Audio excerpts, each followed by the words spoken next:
Good day. I'm Rene Rose Alopedario. I'm 38 years old. I'm high school graduate and I'm married with 4 children.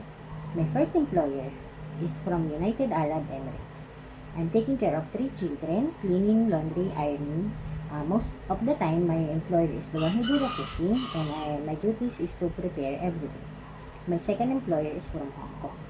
I'm taking care of also of 3 children with my coworker,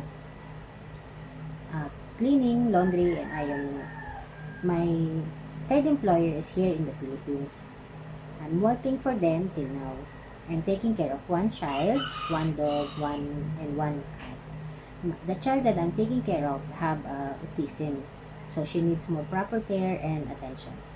I have proficiency in cleaning methods, fast learner, and hard worker, and easy to adopt.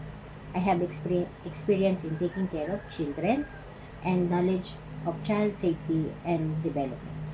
I'm respectful and honest person, capability to work with others, and I treat my employers and their property with respect. Thank you and good day.